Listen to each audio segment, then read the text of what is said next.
My husband's sister deliberately ruined my wedding cake. I ruined her entire life. Rebecca hated me from day one. When Tommy introduced me 3 years ago, she looked me up and down and said, "You're not what I expected." What she expected was someone rich, someone with connections, someone who could elevate their family status. I was a teacher making $35,000 a year. Strike one. Strike two was when I didn't let her control our engagement party. She'd planned the whole thing without asking. Rented a country club, invited her friends, ordered catering. "Surprise," she said. "I've handled everything. I canceled it all. Planned a backyard barbecue instead." She told everyone I was ungrateful. Strike three was choosing my own wedding dress. She'd made an appointment at the boutique where her rich friends shop. Dresses starting at $10,000. I bought mine online for $300. She told Tommy I was embarrassing the family. "She's trying to make us look poor," Rebecca complained. "What will people think?" The wedding planning was war. Every decision I made, she tried to override. I picked roses, she ordered orchids. I chose a DJ, she hired a string quartet. I selected a photographer, she booked her friend who did her wedding. Each time Tommy backed me. Each time Rebecca got angrier. The week before the wedding, she made her last attempt. "I've been thinking," she said at dinner. "Maybe we should postpone. Give you time to plan something more appropriate." "It's planned," I said. "Everything's perfect." "Perfect?" She laughed. "A church basement reception? Grocery store flowers? That cake from some nobody bakery?" The cake. 5 tiers of vanilla and lemon, decorated with handmade sugar flowers. The baker, Mrs. Yoon, had worked on it for weeks. It cost $2,000, our biggest expense. Rebecca didn't know that. She assumed it was cheap because it wasn't from her approved vendors. Wedding day arrived. The ceremony was beautiful. Tommy cried when he saw me. Rebecca wore white. Not cream, not ivory. White. A designer dress that cost more than our entire wedding. "I forgot about the color rule," she said when people stared. "Oops." We took photos while the reception was being set up. Rebecca disappeared, saying she needed to fix her makeup. 20 minutes before guests would arrive for dinner, the coordinator pulled me aside. "There's a problem with the cake." I ran to the reception hall. The cake was destroyed. Not just damaged. Destroyed. All 5 tiers had been pushed over. Frosting everywhere. Sugar flowers crushed. Handwriting in the frosting. "Oops." Rebecca's signature move. I stood there shaking. Tommy held me while I sobbed. My perfect cake, gone. His mother tried to comfort me. "Accidents happen," she said. Rebecca said she saw some kids run through earlier. Rebecca appeared. Fake concern plastered on her face. "Oh no. What happened? This is terrible. Good thing it's just cake, right? Not important in the grand scheme." That's when the baker arrived with the backup flowers. She saw the destruction and gasped. "Who would do this?" She pulled out her phone. "I should check the security footage." I set up a camera to do a time-lapse of the setup. My heart stopped. Rebecca's face went white. "Security footage?" "Oh yes," Mrs. Yoon said. "I always record setup for my portfolio. Let's see what happened." The video was perfect. Crystal clear. Rebecca walking in, looking around, picking up the serving knife, deliberately pushing each tier, taking her finger and writing "oops" in the frosting, smiling at her work. The room was silent. Tommy's mother grabbed Rebecca's arm. "How could you?" Rebecca tried to lie. "That's not what it looks like. I was trying to fix it." The tears were sliding. "We can see you pushing them," Tommy said quietly. "We can see you writing oops." But I wasn't done. See, Rebecca didn't know something important. Her husband Craig had been texting me for weeks. Not inappropriately. Desperately. "Is Rebecca having an affair?" he'd asked. "She's never home. Always secret phone calls. Hidden credit cards. I need to know." I told him I didn't know anything. That was true then. But that morning, while Rebecca was getting ready, her phone had buzzed. A text from someone named Antonio. "Can't wait to see you next week when Craig's away." I hadn't said anything. But now it was time. "Craig," I said loudly, "you should probably know why Rebecca was late to the ceremony." Craig looked up from where he'd been studying the cake video. "What?" "Check her phone. Antonio's been texting." Rebecca lunged for her purse, but Craig was faster. He found the texts immediately. Months of them. Pictures. Plans. Details about using Craig's money for their trips. "You said you were at your mother's last weekend," Craig said, his voice breaking. "You were with him? While I watched the kids?" The room was frozen. Craig stood there holding Rebecca's phone like it might explode in his hands. Rebecca lunged forward trying to grab it, but Tommy stepped between them and put his hand on his sister's shoulder. She shook him off and reached around him, but Tommy stayed firm. 70 people watched this happen in complete silence.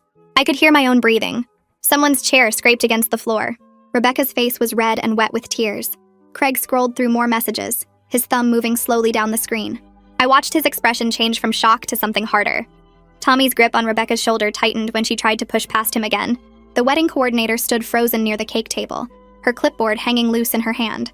Mrs. Yoon had her phone out, still showing the video of Rebecca destroying my cake. Everything felt like it was happening in slow motion, and too fast at the same time. I realized what I'd done. I'd wanted Rebecca to face consequences for ruining my cake. But this was bigger. Way bigger. Craig's kids were somewhere in this building. His whole marriage was ending right here in front of everyone we knew. My moment of revenge had turned into something I couldn't control anymore. Rebecca started crying harder and her voice came out high and desperate. She said the texts were fake. Someone must have hacked her phone. She looked around at all the guests like she was searching for someone to believe her. Craig didn't look up from the phone. He just kept scrolling and reading. Then he stopped and his voice came out quiet, but everyone could hear it in the silent room. He read out loud that Rebecca had texted Antonio saying she loved him more than she'd ever loved her husband, that Antonio made her feel alive in ways Craig never could. Rebecca made a sound like she'd been hit.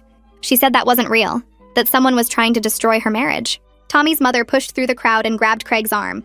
She said they should all calm down and discuss this privately. This wasn't the time or place. Craig pulled his arm away and looked at her. He said no. Rebecca chose to destroy Bella's wedding publicly, so she could face her consequences publicly too. He went back to scrolling through the phone. His hands were shaking, but his voice stayed steady. He read another message about Rebecca using his credit card to book a hotel room. Another about her telling Antonio that Craig was too boring and predictable. Rebecca kept saying it wasn't true, wasn't real. Someone was setting her up. But Craig found photos. I could see them from where I stood. Pictures of Rebecca with a man I didn't recognize. His arm around her laughing, kissing. Tommy made a sound in his throat and looked away. Craig's brother pushed through the crowd and Craig handed him the phone. He asked him to forward everything to his email address. All of it. Every text, every photo, every piece of evidence.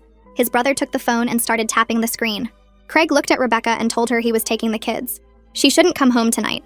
He'd have her things packed and ready tomorrow. Rebecca's face went white. She grabbed my arm hard enough to hurt and her fingers dug into my skin. She begged me to tell Craig this was all a mistake. A misunderstanding. That I was just trying to hurt her because of the cake. She said I was lying about the texts. That I'd somehow faked them. I pulled my arm away from her grip. I could feel where her nails had pressed into my skin. I told her I didn't write those messages. She did. I didn't take those photos. She did. I didn't destroy her marriage. She did that all by herself. Rebecca's legs seemed to give out and she grabbed onto a nearby chair. Tommy tried to steady her, but she pushed him away. She was sobbing so hard she could barely breathe, making these awful gasping sounds. Craig's brother handed the phone back and said he'd sent everything. Craig nodded and started walking toward the door. Rebecca screamed his name. He didn't turn around. He just kept walking until he disappeared into the hallway. The wedding coordinator appeared next to me and spoke quietly. She said maybe we should move everyone to the dining room. We could still have dinner and try to salvage some part of the reception. Her voice was kind, but I could hear the awkwardness in it. Most of the guests started filing out toward the other room. They moved quickly like they couldn't wait to escape. Some people stared at Rebecca as they passed. Others looked away. Rebecca stayed slumped in her chair crying. A few of her friends went over to her, but she waved them away. Tommy took my hand and we walked toward the sweetheart table in the dining room. His hand was shaking in mine. Actually shaking. I looked at his face and saw he was torn apart. He'd just married me an hour ago. Now his sister's life was falling apart, and he didn't know what to do. We sat down at our table and someone brought us plates of food. The room buzzed with whispered conversations, everyone trying to process what they'd just seen. The dinner was the most awkward thing I'd ever experienced. People made toasts like nothing had happened. Glasses clinked. Someone laughed too loud at a joke. But everyone kept glancing toward the doorway to the other room. We could hear Rebecca's voice, still arguing, still crying.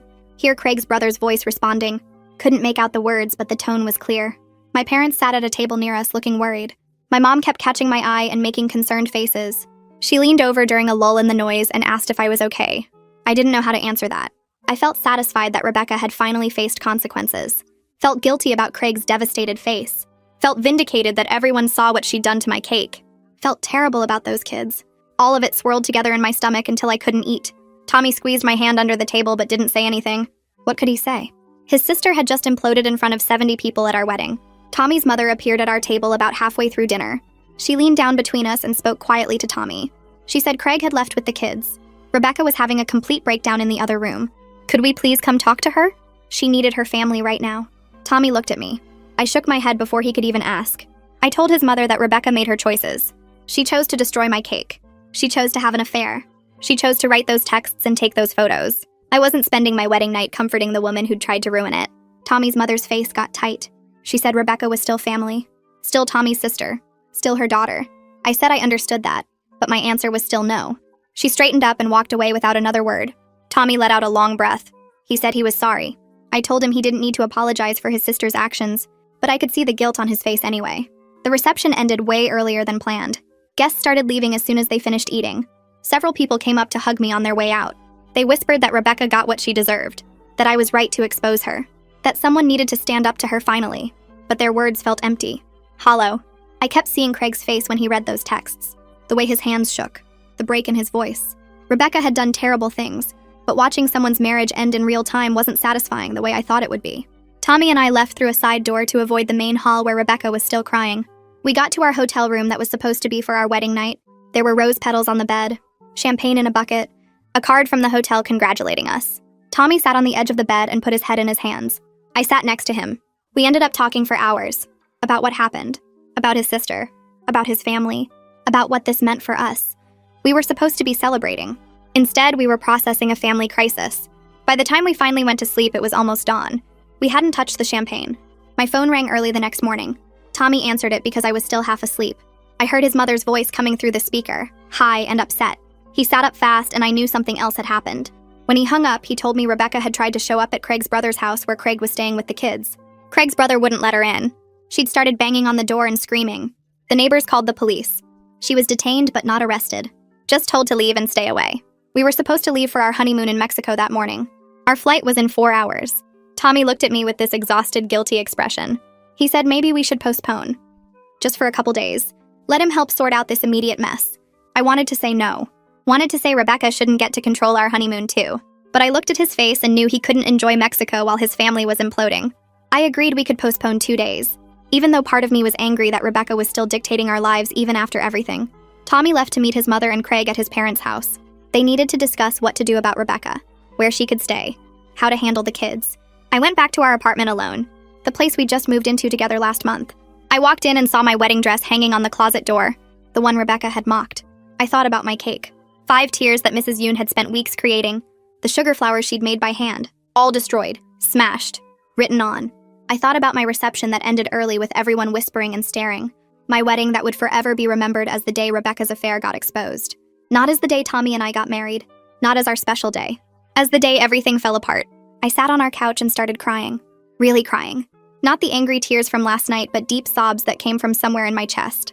My best friend showed up 20 minutes later. Tommy must have texted her. She held me while I cried about my destroyed cake and my ruined reception. She kept saying I'd had every right to expose Rebecca, that Rebecca deserved what happened. But I couldn't stop thinking about Craig's face, about those kids who were too young to understand why their mom couldn't come home. Tommy came back that evening looking like he hadn't slept in days. His eyes were red, his shoulders slumped. He sat next to me on the couch and explained everything. Craig had already talked to a divorce lawyer that morning, was filing papers immediately, citing adultery and asking for full custody. Rebecca had been staying with a friend because Tommy's mother wouldn't let her come to their house. His mother was devastated, kept crying and asking how this happened. Then Tommy told me his mother was upset with me. She'd said I could have told Craig about the affair privately, that I didn't need to expose everything so publicly at the wedding, that I'd humiliated Rebecca in front of everyone. I felt my anger flare up hot in my chest.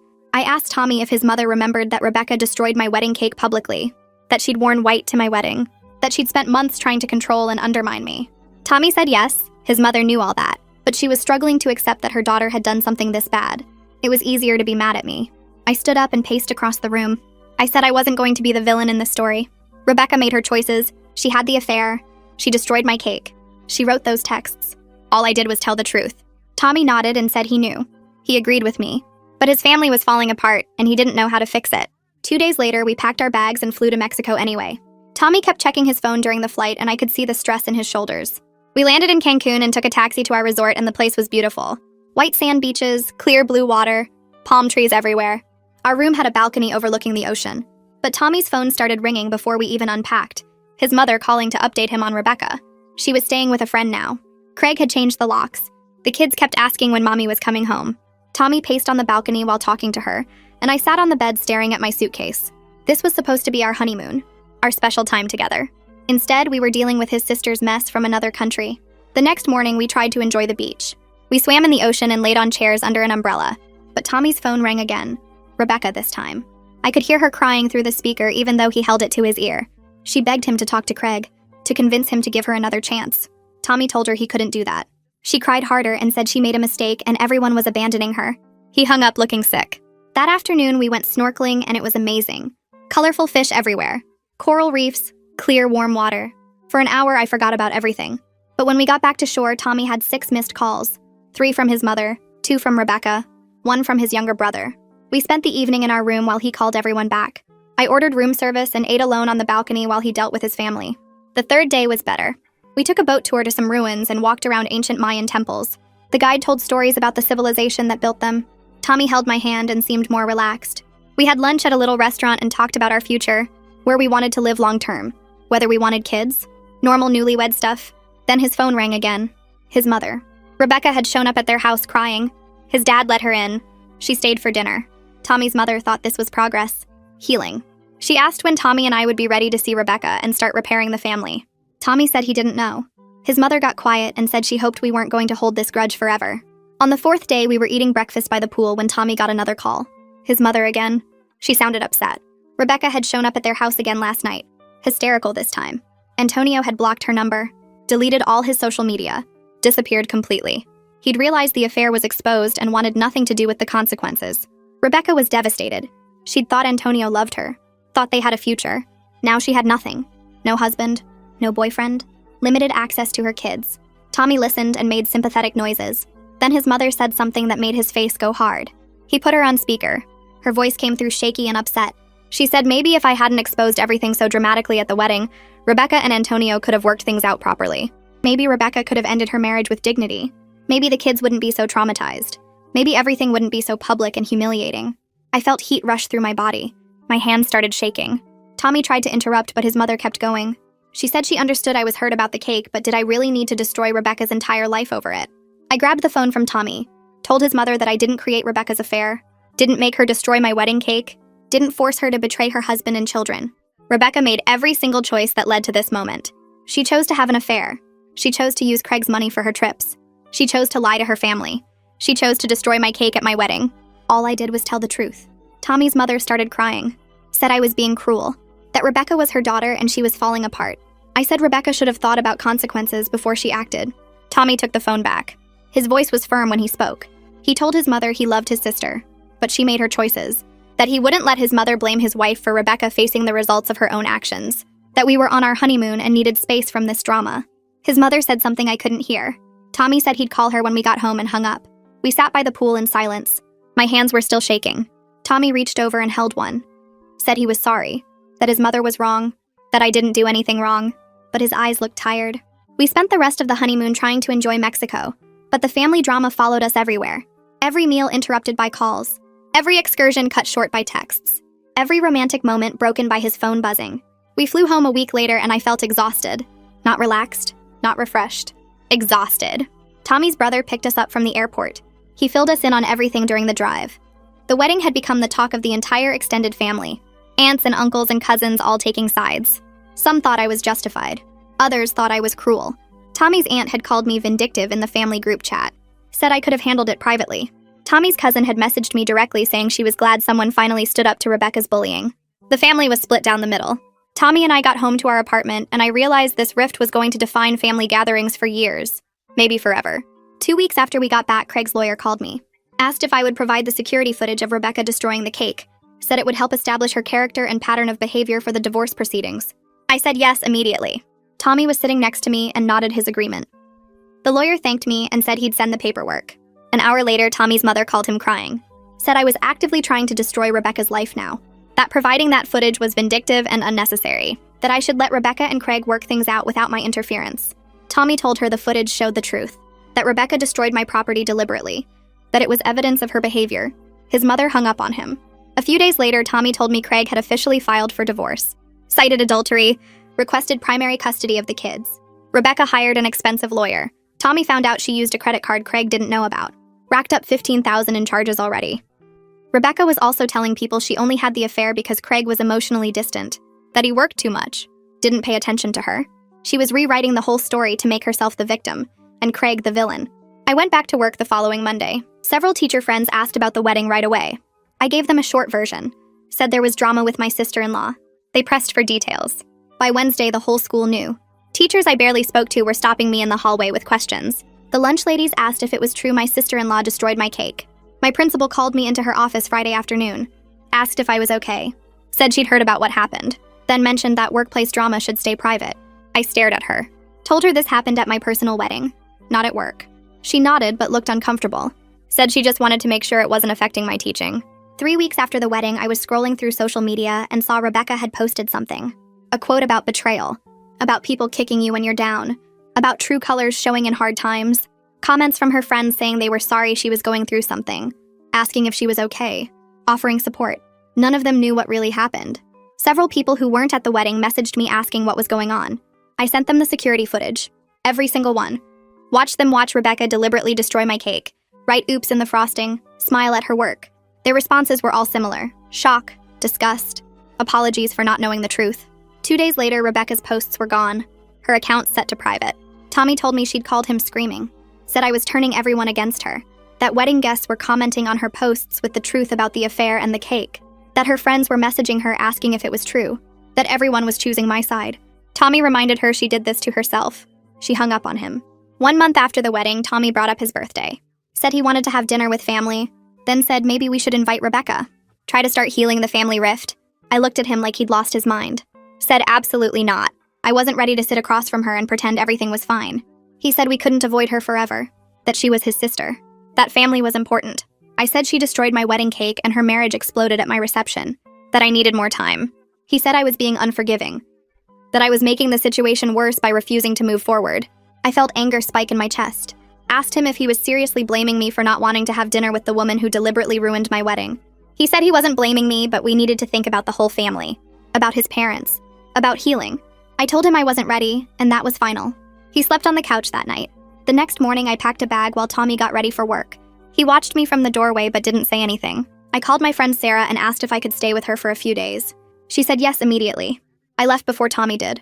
Drove to Sarah's apartment across town and sat on her couch trying to figure out what I'd gotten myself into. Sarah made coffee and listened while I explained everything. The fight. Tommy wanting Rebecca at his birthday. His accusation that I was being unforgiving. She didn't offer advice, just let me talk. I stayed there 2 days. Went to work from her place. Avoided Tommy's calls the first day. Answered on the second day but kept it short. Told him I needed time to think. He sounded tired. Said he understood. On the third morning, Tommy showed up at Sarah's apartment before I left for work. He looked terrible. Dark circles under his eyes. Wrinkled shirt. He apologized right there in Sarah's doorway. Said he was wrong to push me about Rebecca. That I needed time and he wouldn't bring it up again until I was ready. That his sister's mess wasn't my responsibility to fix. I went home with him. We didn't talk much that day, but things felt better. Like we were on the same team again. 6 weeks after the wedding, I was at the grocery store loading vegetables into my cart when someone said my name. I turned around and saw a woman I recognized from Rebecca's social media. Her name was Jennifer. She'd been at the wedding, one of Rebecca's close friends. She looked uncomfortable. Asked if she could talk to me for a minute. I said sure. We moved to the side of the produce section. Jennifer told me she wanted me to know that she and most of Rebecca's friend group had cut ties with her. That once they learned the full truth about the affair and the cake, they couldn't be associated with someone like that. I asked what she meant by full truth. Jennifer said Rebecca had been telling people a very different version of events, claiming the cake destruction was an accident, that I'd exposed her affair out of spite over wedding planning disagreements. But too many wedding guests had seen the security footage, knew what really happened. Jennifer said Rebecca had been calling people crying, saying she was abandoned when she needed support most. But nobody wanted anything to do with her. The betrayal was too much. Jennifer apologized for not seeing Rebecca's true character sooner. I thanked her and we went our separate ways. I finished my shopping feeling strange, satisfied that people knew the truth, but also unsettled by how completely Rebecca's life was falling apart. Tommy came home from work that evening and told me he'd talked to his mother. She'd mentioned that Rebecca lost a major client at her marketing job. Apparently, the client's wife had heard about the affair through mutual friends, demanded that someone else handle their account. Rebecca's boss had reassigned it. Tommy said Rebecca was struggling financially now, paying for her own apartment, paying for the expensive divorce lawyer she'd hired. Her income had taken a hit with the lost client. I felt a small twist of guilt in my stomach. Asked Tommy if he thought this was my fault. He shook his head. Reminded me that Rebecca chose to have an affair, chose to destroy my wedding cake. These were natural consequences of her choices, not punishments I was inflicting. I knew he was right, but it still felt heavy, like I'd set something in motion that was bigger than I intended. Tommy ordered takeout and we ate dinner watching TV, trying to have one normal evening that wasn't about his sister. 2 weeks later, I got a call from a lawyer's office. Craig's lawyer wanted to depose me about the wedding incident. I agreed to come in. Tommy took the afternoon off work to come with me. The lawyer's office was downtown, glass and steel building, conference room with a long table. Craig's lawyer was a woman in her 50s, professional, kind. She asked me to describe exactly what happened at the wedding. I told her everything. Finding the destroyed cake, the security footage showing Rebecca deliberately pushing each tier, the text messages from Antonio, exposing the affair in front of everyone. She recorded my testimony, asked specific questions about Rebecca's behavior, her pattern of manipulation and control. Then Rebecca's lawyer called in on video conference, a man in an expensive suit.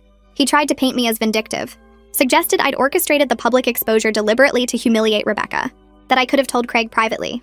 I stayed calm, told him I'd kept quiet about Antonio's text all day, only spoke up after Rebecca destroyed my cake and lied about it, that she'd chosen to betray her husband and destroy my wedding. The consequences were hers to own. Rebecca's lawyer pulled up the security footage, watched Rebecca smile while writing oops in my cake's frosting. He didn't have much to say after that. The deposition ended. Craig's lawyer thanked me, said my testimony would be helpful.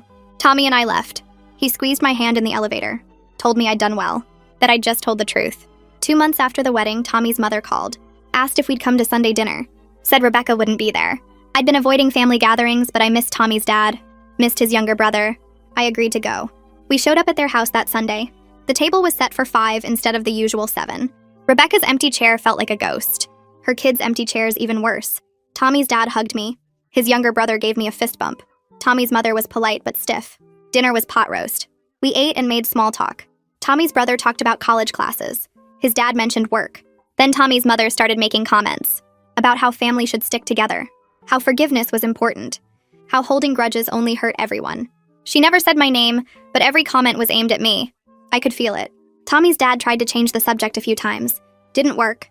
By dessert, I was ready to leave.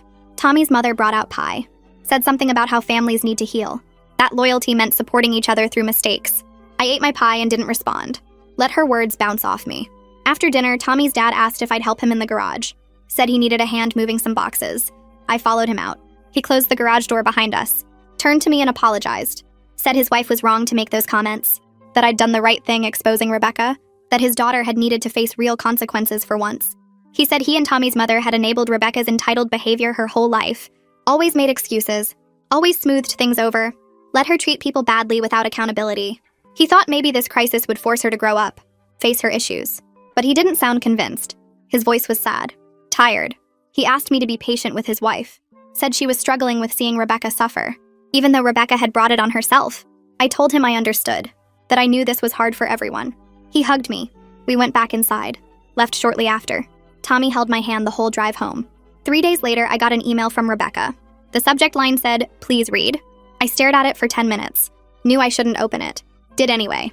It was long. Several paragraphs. She apologized for destroying the cake. Said she'd been having a mental health crisis. That her marriage to Craig had been unhappy for years. That he was emotionally distant. Never home. Didn't appreciate her. She said the affair with Antonio was wrong, but she'd been desperate for affection. For someone to see her. Then she said I'd ruined her entire life over one mistake made in a moment of poor judgment. That I could have handled it privately. That exposing everything publicly had cost her everything. Her marriage, her kids, her friends, her reputation, her job. She said she hoped I was happy with what I'd done, that I'd gotten my revenge. I closed the email, felt anger rise in my chest. One mistake. Like the months of affair didn't count. Like deliberately destroying my wedding cake was just a little oops. Like I was supposed to protect her from consequences. I deleted the email. Didn't respond. 5 days after the email, Tommy's mother showed up at our apartment. Didn't call first, just knocked on the door. I answered. She asked to come in. I let her. We sat in the living room. She started talking immediately. Said she needed me to understand what my actions had done to Rebecca's children. That they were confused. Hurting. Didn't understand why their mother was falling apart. Why their family was broken. She said the kids asked about me. About why I hated their mother. I felt my jaw tighten. Told her Rebecca should have considered her children before having an affair. Before destroying my wedding. That I wasn't responsible for fixing the mess Rebecca created. Tommy's mother's face got red. She said I was being cruel. That a good person would show mercy. Would help Rebecca reconcile with Craig for the children's sake. I stood up. Asked her why Rebecca's actions were always excused while I was expected to be perfect. Why I was supposed to fix everything when I hadn't done anything wrong. She stood too. Said I was making everything worse. That I was tearing the family apart. The conversation got louder. Tommy's mother said I was being selfish. Vindictive. That I cared more about being right than about innocent children suffering. I told her those children were suffering because their mother cheated and lied. Not because I told the truth. She said a good wife would convince Tommy to help his sister. Would put family first. I said I was putting my husband first. My marriage first. That Rebecca had tried to control and undermine me from day one. That she'd destroyed my wedding deliberately. That she'd betrayed her entire family. Tommy's mother called me cruel. Said I had no compassion. That someday I'd understand what it meant to watch your child suffer. I told her to leave. She said Tommy needed to decide where his loyalties lay, with his wife or with his family. I opened the door. She left. I called Tommy at work, told him what happened. He came home early. Tommy found me sitting on the couch. I'd been crying, angry crying. He sat next to me, put his arm around me, said his mother was wrong, that his loyalty was with me, that I wasn't responsible for his sister's consequences, that his mother had no right to come to our home and attack me. He called his mother. I could hear her voice through the phone, loud, upset. Tommy stayed calm, told her she couldn't blame me for Rebecca's choices, that she needed to stop, that he wouldn't let her make me the villain. She said something about family. Tommy said I was his family now, that she needed to respect that. He hung up, looked exhausted. I noticed then how much weight he'd lost, how tired he looked all the time. The stress of mediating between his mother and his sister and me was wearing him down. I could see it in his face, in the way his shoulders slumped, in how he rubbed his temples. We'd been married 2 months and his family was already putting this much strain on us. I worried about what it was doing to our marriage, whether we'd survive this, whether love was enough when family kept pulling us apart. Tommy leaned his head back against the couch, closed his eyes. I took his hand. We sat there in silence, both of us tired, both of us wondering how much more we could take. 3 months after the wedding, I sat in a courthouse waiting room with sweaty palms and a racing heart. The custody hearing had finally arrived. Tommy squeezed my hand as we waited for my name to be called. Craig's lawyer had explained what to expect. Simple questions about what I witnessed, about Rebecca's behavior, about the wedding. I'd been dreading this for weeks. The bailiff opened the courtroom door and called my name. I stood up. My legs felt shaky. Walked to the witness stand. Raised my right hand. Swore to tell the truth. Sat down in the wooden chair. The courtroom was smaller than I expected. Craig sat at one table with his lawyer. Rebecca sat at another table with hers. She stared at me with pure hatred in her eyes. Not sadness, not regret. Just burning anger like this was all my fault. Tommy's mother sat in the gallery behind Rebecca, also glaring. Craig's lawyer approached me, so asked me to state my name and relationship to the parties. I answered. Then he asked about the wedding. I described finding the cake destroyed, the frosting everywhere, the word written in the mess. My voice stayed steady even though my hands trembled. He asked if I knew who did it. I said yes. Explained about the security footage, about watching Rebecca deliberately push each tier, about her writing that word with her finger, about her smile. Rebecca's lawyer jumped up, objected, said this was hearsay. The judge asked if I personally viewed the footage. I said yes, multiple times. He allowed it. Craig's lawyer asked about Rebecca's behavior before the wedding. I described the engagement party takeover, the dress shop incident, the constant attempts to control everything, her pattern of entitled behavior, how she wore white to my wedding, how she'd told people I was embarrassing the family. Rebecca's face got redder with each answer. Her lawyer kept objecting. The judge kept overruling. Then Craig's lawyer asked about Rebecca's character regarding her children. I paused, chose my words carefully, said I'd witnessed her prioritize her own desires over her family's needs, that she'd lied to her husband repeatedly, that she'd used family money for an affair while Craig watched their kids. Rebecca's lawyer shot up again, started yelling about relevance. The judge told him to sit down, said character evidence was absolutely relevant in custody cases. Craig's lawyer thanked me, returned to his seat. Rebecca's lawyer stood up, approached me with a folder, asked if I had a personal vendetta against his client. I said no. He asked why I exposed the affair at the wedding instead of privately. I explained I didn't plan it, that Rebecca destroyed my cake first, that the moment presented itself and I took it. He suggested I was bitter and jealous, that I wanted to hurt Rebecca. I stayed calm, said I simply told the truth when asked. He pulled out printed social media posts, my posts, asked if I'd been posting about the wedding drama online. I said no. He showed me posts from my friends talking about it, asked if I encouraged them. I said I couldn't control what my friends posted. He asked if I sent people the security footage. I admitted I had. When Rebecca's friends asked what happened, he acted like this proved I was on a campaign to destroy her. I pointed out the footage just showed the truth, what Rebecca actually did. He asked if I felt guilty about Rebecca losing everything, her marriage, her reputation, her standing in the community. I said Rebecca lost those things because of her own choices, not because of me. He raised his voice, asked if I enjoyed watching her suffer.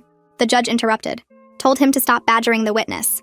Rebecca's lawyer tried a different approach, asked about my relationship with Craig, if we'd communicated privately. I explained Craig had texted me asking about the affair before the wedding, that I hadn't known anything then. He suggested Craig and I had conspired together. I said no, that was ridiculous. He had no more questions, sat down looking frustrated. Craig's lawyer stood for redirect, asked if he could present evidence. The judge nodded. He pulled out a laptop, set it up facing the judge, played the security footage. The courtroom went silent. You could hear every sound.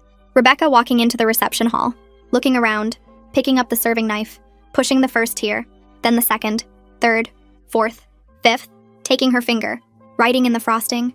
That satisfied smile. The footage was even worse watching it in the quiet courtroom. The judge's face changed as he watched. His mouth got tight. His eyes narrowed. He looked disgusted. Genuinely disgusted. Then Craig's lawyer played a second video. Text message screenshots scrolling on screen. Months of messages between Rebecca and someone named Antonio. Plans for trips, pictures, love messages, details about using Craig's money. Messages about lying to Craig, about the kids being at their dad's house so she could sneak away. The judge watched it all.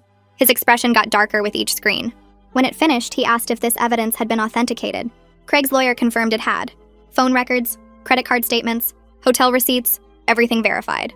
The judge thanked me for my testimony, dismissed me from the stand. I walked back to the gallery on shaking legs, sat next to Tommy. He put his arm around me. Rebecca wouldn't look at me now, just stared straight ahead. Her lawyer whispered something to her. She shook her head. The judge called a 15-minute break. I headed to the bathroom. Needed to splash cold water on my face, calm my nerves. I pushed open the door, walked to the sink, started running the water. The door opened behind me. Rebecca walked in. We were alone. She walked right up to me. Her face was red, eyes wild. She started talking fast. Said she hoped I was happy, that I'd destroyed her relationship with her children, that I'd ruined everything.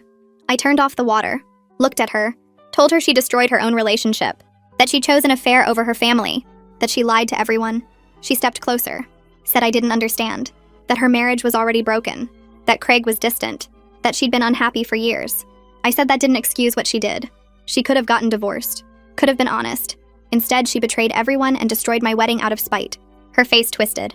She said I was a spoiled brat who couldn't handle not being the center of attention, that I deliberately humiliated her in front of everyone, that I was vindictive and cruel. I stayed calm, said she humiliated herself, that I just told the truth. She raised her hand, slapped me hard across the face. The sound echoed in the bathroom. My cheek burned. I stood there shocked. Before I could react, the bathroom door opened. Rebecca's lawyer rushed in, must have followed her. He grabbed Rebecca's arm, pulled her away from me, started talking fast and quiet. Something about making things worse, about the judge. Rebecca jerked away from him, pointed at me, said I'd been systematically destroying her life, that she finally snapped. Her lawyer kept pulling her toward the door. She left still yelling. I touched my cheek. It felt hot, probably bright red. I walked out of the bathroom, found Tommy in the hallway. His eyes went wide when he saw my face, asked what happened. I told him. His expression changed, went from concern to furious in seconds. He started toward the courtroom. I grabbed his arm, told him to wait. We found a courthouse security officer instead. I explained what happened. He took us to a small office, called a supervisor. They took photos of my face, the red mark, wrote up a report, asked if I wanted to press charges. I said yes, without hesitation. The supervisor explained it would be battery, a misdemeanor, but it would go on Rebecca's record, would likely impact the custody case. I didn't care. She'd assaulted me. There had to be consequences.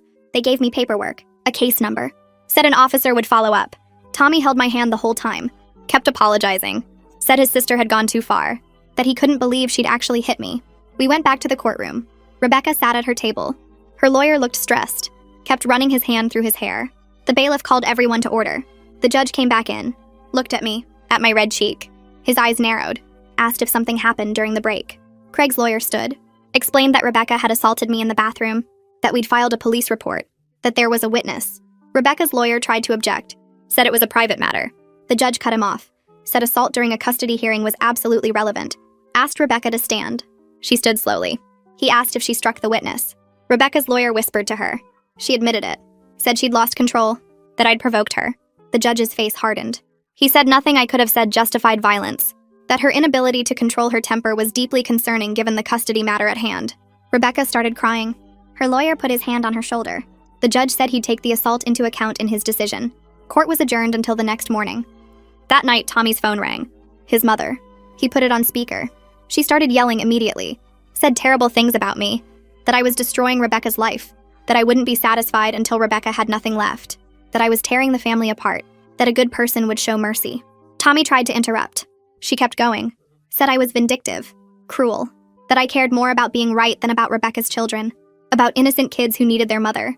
Tommy's voice got firm, told his mother to stop, that Rebecca lost custody because of her own actions, because she had an affair, because she destroyed property, because she assaulted someone. His mother said I could have handled things differently, could have been kind, could have helped Rebecca instead of making everything worse. Tommy said I didn't make anything worse, that I just told the truth, that his sister made her own choices. His mother's voice broke. Said she couldn't watch her daughter suffer like this, that she needed space from both of us, that she couldn't be around me. Tommy said he understood, that he was sorry she felt that way, but that his loyalty was with his wife. His mother hung up. Tommy sat there staring at his phone. I could see the pain on his face. He'd just lost his mother's support, because of me, because he chose me. I felt sick about it even though I knew he was right. The next morning, we returned to the courthouse. The judge gave his decision. Craig received primary custody. Rebecca got supervised visitation every other weekend. The judge cited multiple factors: the affair showing poor judgment, the destruction of property showing vindictive behavior, the assault showing inability to control anger, the pattern of lying and manipulation. He said Rebecca was not currently fit for equal custody, that the children's safety and stability had to come first. That supervised visitation would continue until Rebecca demonstrated sustained behavior change through therapy and compliance. Rebecca collapsed, just fell forward onto the table sobbing. Her lawyer tried to comfort her. Craig sat very still. His face showed relief, and sadness, and exhaustion. I watched Rebecca fall apart, watched her whole body shake with sobs, heard her gasping for air, even though I knew this was the right decision. Even though those kids needed stability, even though Rebecca had brought this on herself. I felt sick. Actually physically sick. Watching someone's life completely fall apart, even someone who'd hurt me. It didn't feel good. It felt horrible. 4 months after the wedding, Tommy and I sat in a therapist's office. The stress of his family situation was breaking us. We'd been fighting more, sleeping less. Tommy seemed depressed. I felt constantly anxious. We needed help. The therapist was older, calm voice. She asked us to explain what brought us in. We told her everything. The wedding, the affair, the custody battle, the family division, his mother's rejection. She listened without interrupting. Then she asked what we wanted from therapy. Tommy said he wanted to stop feeling torn between me and his family. I said I wanted to stop feeling guilty for telling the truth. She nodded. Said those were good goals. She explained that we couldn't control his family's reactions, only our own responses, our commitment to each other. She helped us establish boundaries, what we would and wouldn't accept from his family, how to support each other when his mother or sister pushed back, how to communicate when the stress got overwhelming. We left feeling lighter, not fixed, but like we had tools now, like we weren't just drowning anymore. I heard through a mutual friend that Rebecca had started therapy. Real therapy. Not just for the custody evaluations, actually working on her behavior patterns, her entitlement issues. The friend said Rebecca was taking it seriously, showing up every week, doing the homework. Part of me hoped this meant real change, that maybe Rebecca would actually grow from this. But I was skeptical. She'd manipulated people her whole life, played victim, avoided responsibility. Could therapy really change someone that fundamentally? Or was this just another performance? Another way to look good for the court? I didn't know. Didn't trust it. But some small part of me hoped it was real. Craig called me one afternoon, asked if we could meet for coffee. I agreed.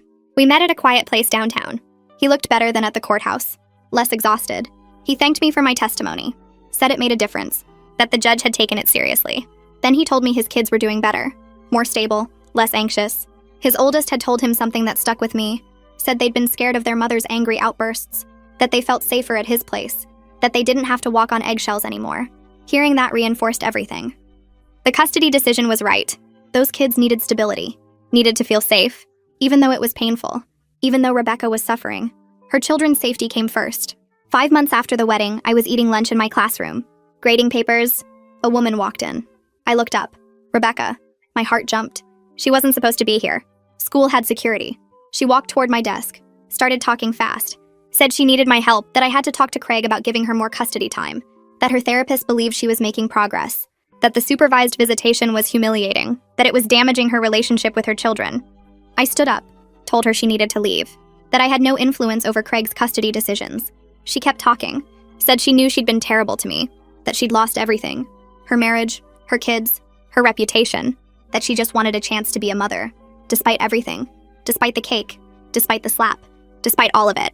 I felt a flicker of sympathy, watching her beg, seeing how completely her life had fallen apart, but I pushed it away, told her again to leave my workplace. She started crying, said please, just please talk to Craig. I walked to my classroom door, opened it, called for security. 2 security guards walked through my classroom door within a minute. Rebecca turned to them and started talking fast about how this was all a misunderstanding, that she just needed to speak with me for a moment. I told the guards she wasn't supposed to be here and needed to leave. They asked her to come with them. She grabbed her purse and looked at me one more time with tears running down her face. I watched them walk her down the hallway toward the main entrance. My hands were shaking. I sat down at my desk and tried to focus on the stack of papers in front of me, but the words blurred together. 20 minutes later, my principal knocked on my door. She came in and closed it behind her. She asked if I was okay, and I nodded even though I wasn't sure. She told me the woman claimed to be family, but wasn't on my approved visitor list. I explained the situation briefly without going into all the details. My principal's face got serious. She said if Rebecca showed up again, they would file for a restraining order and contact the police immediately. I thanked her, and she squeezed my shoulder before leaving. That evening, I told Tommy about Rebecca coming to my school. He was grading papers at the kitchen table when I got home. I described how she'd gotten past security and cornered me during lunch. His face went red. He stood up and paced across our small living room. He said his sister was out of control, that showing up at my workplace crossed every possible line. I told him about her begging me to talk to Craig about custody. Tommy stopped pacing and looked at me. He said we might need to get a restraining order if she kept this up. I agreed. We spent the rest of the evening on the couch not really watching TV, just sitting close together while Tommy sent angry texts to his mother about Rebecca's behavior. 3 days later, Tommy's father called my cell phone. He asked if we could meet for coffee without Tommy or his mother knowing. I hesitated but agreed. We met at a quiet coffee shop across town the next afternoon. He looked tired, older than I remembered. He stirred sugar into his coffee for a long time before speaking. He told me his wife was struggling badly with depression over everything that had happened, that the family rift was eating her alive. He said Rebecca's situation kept getting worse and his wife blamed herself for not fixing it. Then he asked the question I knew was coming. Was there any path toward reconciliation? Not between me and Rebecca necessarily, just toward the family being able to gather together again without so much anger and tension. I appreciated his honesty. The fact that he wasn't asking me to pretend to be friends with Rebecca or forgive everything, just asking if we could exist in the same room. I told Tommy's father the truth, that I didn't know if I could ever have a real relationship with Rebecca after everything she'd done. The cake, the white dress, the constant attempts to control my life, the way she'd shown up at my school. But I also told him I was willing to be civil at family gatherings if Rebecca could respect boundaries and stop playing the victim. If she could accept that we would never be close and stop trying to force something that wasn't there. He looked relieved. He said that was more than he'd hoped for. That he would work on helping his wife understand that civil coexistence was the best anyone could expect right now. Not the close family she dreamed of, but something sustainable. We finished our coffee and he hugged me before we left. Told me he was glad Tommy had married someone with a backbone. 6 months after the wedding, Rebecca's supervised visitation reports came back positive. Tommy showed me the email from Craig's lawyer. The therapist who'd been supervising her visits with the kids wrote that Rebecca had been appropriate every single time. Patient with the children, focused on their needs instead of her own drama. She'd been going to therapy twice a week, actually doing the work according to her counselor. Her lawyer filed a motion to modify custody to unsupervised visitation. Craig didn't fight it. His lawyer told him the judge would probably grant it anyway given the positive reports. I felt something unexpected when Tommy told me. Relief, maybe. Or genuine happiness that Rebecca was getting more time with her kids. I'd spent 6 months being angry at her, watching her life fall apart. But those kids deserved a mother who was trying to be better, even if that mother was Rebecca. Tommy and I hosted a small dinner party 2 weeks later. Just my parents and my brother. 2 couples from our friend group. No family drama, no Rebecca crisis. Just normal people having a normal evening together. We made pasta and salad, opened too many bottles of wine, played board games until midnight. My mother pulled me into the kitchen while I was getting dessert. She told me she was proud of how I'd handled everything, that watching me set boundaries and stand up for myself had been amazing to see. I realized I'd been so focused on the family mess that I hadn't stopped to think about my own growth. How I'd gone from the woman who let Rebecca try to plan my entire engagement party to someone who could say no, who could maintain boundaries even when people cried, who could be civil without being a doormat. A few days after the dinner party, Tommy's younger brother sent him a text. Asked if he could come visit without it being a whole family thing. Said he missed his brother and didn't want to get caught up in all the drama between their mother and sister. Tommy was so happy. His brother was 22 and they'd always been close before the wedding. We had him over for dinner and game night the following Saturday. We ordered pizza and played video games until 2 in the morning. It felt like such a relief. A piece of normal family connection that wasn't complicated or painful. His brother told us he'd been avoiding family gatherings because his mother kept trying to make him take sides. That he loved Rebecca, but thought what she'd done was wrong. That he was glad Tommy had found someone who made him happy. When he left that night, I felt hopeful for the first time in months. Like maybe the family could heal in small pieces even if it never went back to what it was. 3 weeks later, I got an email from an address I didn't recognize. The subject line said it was from Rebecca's therapist. I almost deleted it. Almost told Tommy to deal with whatever it was. But something made me open it. Inside was a formal letter from Rebecca. Not asking for anything. Not making excuses. Just taking responsibility. She wrote that she'd destroyed my wedding cake deliberately because she was jealous and angry. That wearing white to my wedding was meant to hurt me. That trying to control all my wedding planning was about her need to feel important and in charge. That the affair with Antonio had been going on for 8 months, and she'd used Craig's money to fund trips and gifts. That the situation exploding at my reception was her own fault for being careless with her phone. The letter was 2 pages long. Every terrible thing she'd done laid out clearly. No justifications, no claims about being stressed or having a bad marriage, just acknowledgement of the harm she'd caused. I read it 3 times, looked for the catch, the manipulation, but it seemed genuine. The first time Rebecca had taken real accountability for anything. That evening, Tommy asked me something I'd been dreading. He wanted to know if I would be willing to attend a family therapy session. Him, me, his parents, and Rebecca. To work on establishing boundaries that would let family gatherings happen again. I didn't want to. The thought of sitting in a room with Rebecca and his mother made my stomach hurt. But I looked at Tommy's face and saw how much the family division was hurting him. How he missed his parents. How he wanted his brother to feel comfortable visiting. I told him I would do it. For him. Not for Rebecca. The therapist called me the next day to explain how the session would work. She promised it would focus on boundaries and expectations. Not on forcing me to forgive Rebecca or pretend everything was fine. Just on creating a structure that would let us exist in the same space without constant conflict. I agreed to come. The family therapy session happened on a Tuesday evening at 7. Tommy and I got there first. Sat on a couch in the waiting room holding hands. His parents arrived next. His mother looked smaller somehow. Tired. She nodded at me but didn't speak. Then Rebecca walked in. She looked different too. Less makeup. Hair pulled back. She sat in a chair across the room and stared at her hands. The therapist called us back to her office. We all found seats. Nobody spoke. The therapist explained the ground rules. 1 person talks at a time. No interrupting. Focus on moving forward, not relitigating the past. Then she asked Rebecca to read something she'd prepared. Rebecca pulled out a piece of paper. Her hands shook. She read a statement apologizing directly to me. Said her behavior had been mean and controlling. That she'd treated me terribly from the day we met because she felt threatened by me. That destroying my cake was cruel and unforgivable. That she'd created the affair situation that exploded at my wedding through her own choices. Her voice broke several times, but she kept reading. When she finished, she folded the paper and looked at me. Tommy's mother spoke next. Said she was sorry for blaming me instead of holding Rebecca accountable. That she'd always made excuses for her daughter's behavior because she wanted to protect her. That she'd enabled Rebecca's worst qualities and that needed to stop. The room was quiet. The therapist asked if I wanted to respond. I said I appreciated the apologies, but that trust would take time to rebuild. That I was willing to be civil at family events but needed clear boundaries about contact and behavior. Everyone agreed. We spent the next hour establishing specific rules. What kinds of contact were okay. How family gatherings would work. What to do if someone crossed a line. By the time we left, I felt exhausted, but also lighter. Like maybe we'd found a path forward that didn't require me to pretend everything was fine, but also didn't mean permanent war. The therapist pulled out a notepad and started writing down the specific rules we all agreed on. Rebecca couldn't text me or call me directly unless there was a genuine family emergency involving Tommy's parents. No showing up at my work or my apartment. At family gatherings, nobody would bring up the wedding or the affair or anything related to those events. We would all act like normal people having normal family dinners, and if someone couldn't handle that, they needed to skip that particular event. The therapist looked at each of us while she read the list back. She explained that these boundaries weren't punishments, but protection for everyone involved. They created space where healing could maybe happen over time, without anyone being forced into closeness they weren't ready for. Rebecca nodded and said she understood. Tommy's mother wiped her eyes but agreed too. I felt something loosen in my chest. Not forgiveness exactly. Just the smallest bit of hope that maybe we could all exist in the same room without everything exploding. We left the therapist's office and went to separate cars. Nobody hugged goodbye. Tommy squeezed my hand in the parking lot and told me he was proud of me. That night, I slept better than I had in months. 7 months after the wedding, Tommy's dad had a birthday. His mother called and asked if we would come to dinner at a restaurant downtown. A neutral place where nobody had home advantage. She mentioned Rebecca would be there too, and I felt my stomach tighten. But I said yes. Tommy and I got there first and sat at the big table they'd reserved. His dad arrived next and hugged us both. His younger brother came with his girlfriend. Then Rebecca walked in with her hair pulled back and wearing a simple dress. She said hello to everyone and sat at the far end of the table from me. The waitress came and took drink orders. Tommy's mother arrived last and kept glancing between me and Rebecca like she expected something to blow up. But nothing did.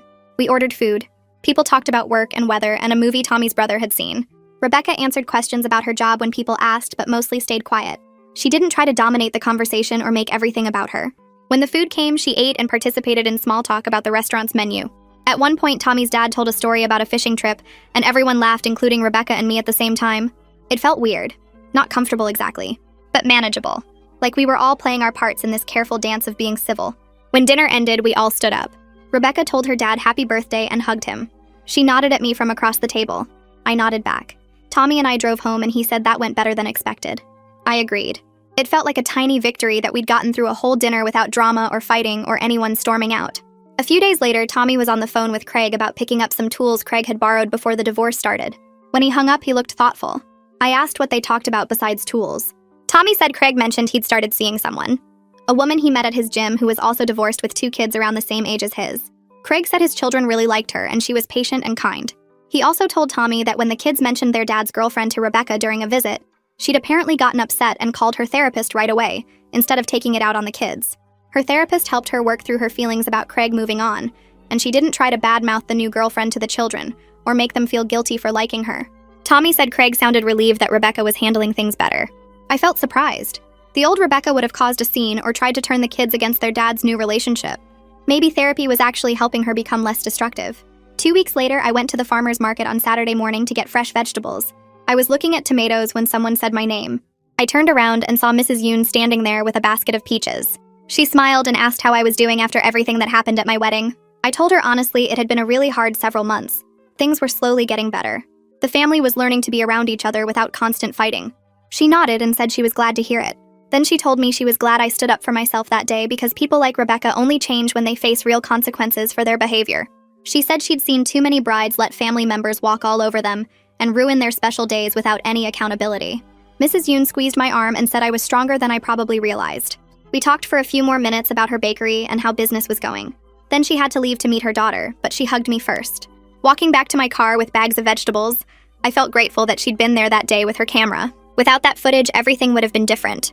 Tommy and I celebrated our first anniversary in late spring. We'd never gotten a real honeymoon because of all the family drama. So we took a long weekend and drove up to the mountains. We rented a small cabin with a view of pine trees and a lake.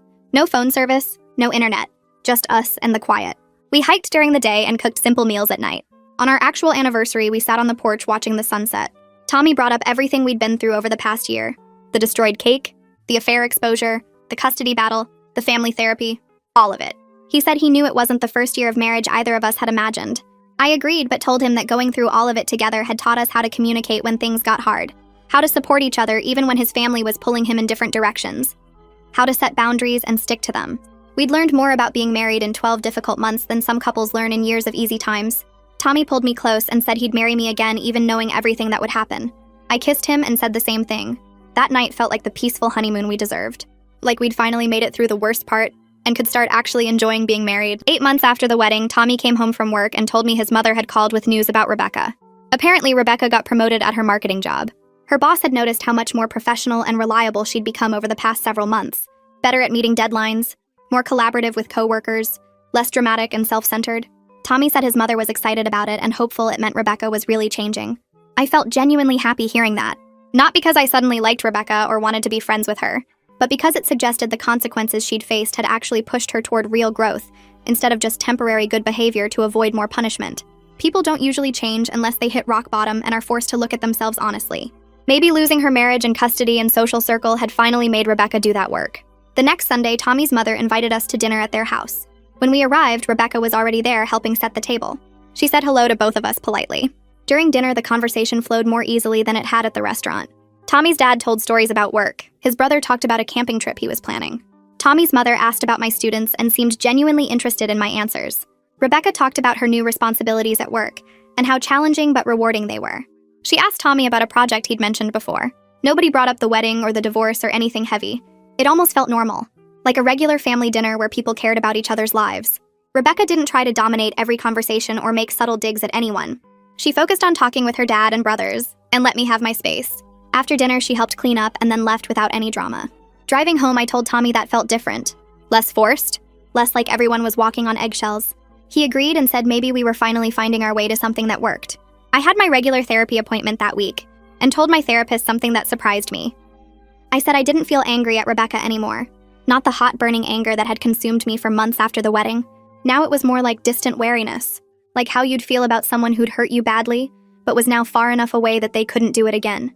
And underneath that wariness was sadness about what could have been if she'd been a different person. If she'd welcomed me into the family instead of seeing me as a threat. If we could have been friends, or at least friendly. My therapist nodded and said that shift was healthy. She reminded me that letting go of anger didn't mean forgetting what happened or dropping my boundaries. It just meant I was processing the trauma and moving forward instead of staying stuck in rage. She said anger takes a lot of energy to maintain, and now I could use that energy for better things. Like my marriage and my teaching and my own happiness. I left that session feeling lighter. 10 months after the wedding, Tommy told me Craig's divorce was finally done. The settlement gave Craig the house and primary custody of the kids. Rebecca got to see them every other weekend without supervision now that she'd proven herself stable. She kept her retirement accounts and got some other financial assets. Tommy said Rebecca had accepted all the terms without fighting. Her therapist had helped her understand that cooperation and putting the kids first would serve everyone better than dragging things out in court battles. Craig told Tommy he was relieved it was over and could start rebuilding his life. The kids were doing well, adjusting to the new normal. Rebecca was apparently being a better mom during her visits, more present and less focused on herself. Tommy's voice sounded hopeful when he told me all this, like maybe his sister was actually becoming someone better. I felt cautiously optimistic too, but also realistic. People could change, but it took sustained effort over years, not just months. A few weeks later, Tommy's mother called him with more news about Rebecca. She'd started dating someone new, a man she met at her therapy group who was also working on personal growth after his own mistakes had damaged his family. Tommy's mother was excited about it. She said this guy seemed different from Rebecca's previous choices, more grounded, more focused on being a good person than on status or money. She hoped this relationship would be healthier than Rebecca's marriage had been, that Rebecca had learned something from how badly the affair destroyed her life. Tommy told me about it that night, and I said I hoped so too. Not for Rebecca's sake, really, but for her kids' sake. They deserved a mom who was stable and made better choices. And honestly, for the whole family's sake, because none of us wanted to go through another explosion like the wedding. I felt cautiously optimistic that maybe Rebecca had actually learned from her catastrophic mistakes and their consequences. Time would tell if the growth was real or just another performance. A few weeks later, Tommy suggested we host Thanksgiving at our apartment. He wanted to invite both our families, a chance to show everyone we could all be in the same space without drama. I hesitated at first, but agreed because I could see how much it mattered to him.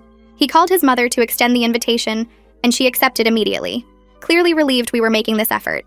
Then Tommy called Rebecca. I could hear his side of the conversation from the kitchen. He told her about Thanksgiving, and there was a long pause. Then he said yes. I was the one who suggested inviting everyone. Another pause. He looked at me and covered the phone. She wants to know if you're really okay with her coming to our home. I thought about it for a second. This was different from a restaurant or his parents' house. This was my space. But I nodded. Tommy told her yes, and they talked logistics for another minute before hanging up. He came into the kitchen and hugged me. That was big of her, he said, asking if you were comfortable instead of just assuming she could come. I agreed. It was the first time Rebecca had actually considered my feelings and boundaries, instead of just doing whatever she wanted. Thanksgiving morning arrived, and I spent hours cooking. Tommy helped with the turkey while I worked on sides. His parents arrived first with wine and rolls. His mother hugged me tight and thanked me for hosting. His father shook Tommy's hand and told us he was proud of how we'd handled everything this year. Rebecca showed up last with her kids. She knocked instead of just walking in like she used to. Tommy opened the door and she stood there holding a nice bottle of wine and a fall flower arrangement. "For you," she said to me. "Thank you for having us in your home." I took the gifts and told her thank you. The kids ran to hug Tommy and their grandparents. Rebecca stayed in the living room talking with her parents and playing with her children. She didn't try to take over my kitchen or criticize how I'd set the table. Dinner was surprisingly pleasant. Everyone passed dishes and made small talk about work and the kids' school activities. Rebecca complimented the food twice. After we ate, Rebecca helped clear plates without being asked. She and I ended up at the sink together loading the dishwasher. She asked about my teaching job and I asked about her marketing work. We talked for maybe 5 minutes about normal things like coworkers and projects. It wasn't warm or friendly exactly, but it was manageable. Civil. When everyone left that evening, Tommy wrapped his arms around me and said that went better than he'd hoped. I agreed. We'd made it through a whole family dinner without fighting or tension. It felt like maybe we could do this. A few weeks later, our first anniversary arrived. Tommy took the day off work and we spent the morning looking through our wedding photos on the couch. For the first time, I could look at those pictures and see past the cake disaster and the drama. I saw Tommy crying when I walked down the aisle. I saw my parents beaming. I saw the moment we said our vows and meant every word. Tommy pulled me close and told me he was grateful I'd stood up to his sister.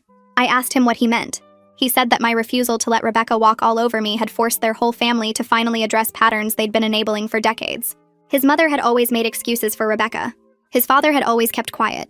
But watching what happened at our wedding made them realize they'd created a monster by never holding her accountable. It took something that extreme to make them change. My phone buzzed with a text. I picked it up and saw Rebecca's name. The message was short. "I hope you and Tommy have a wonderful day celebrating your marriage." That was it.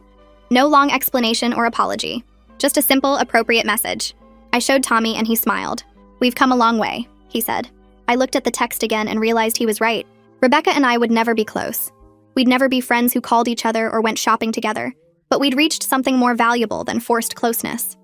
We'd reached genuine peace. We could sit at the same table without resentment poisoning everything.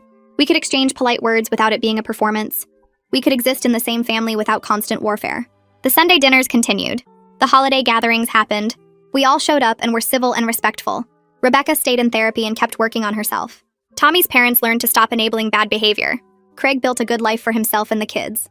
And Tommy and I built our marriage on a foundation of honesty and boundaries and mutual respect. Sometimes the best resolution isn't perfect reconciliation where everyone becomes best friends. Sometimes it's honest acceptance of complicated reality. It's acknowledging that some relationships will always be difficult, but choosing to move forward anyway with clear boundaries and realistic expectations. It's understanding that peace doesn't mean pretending the past didn't happen. It means learning from it and refusing to let it define your future.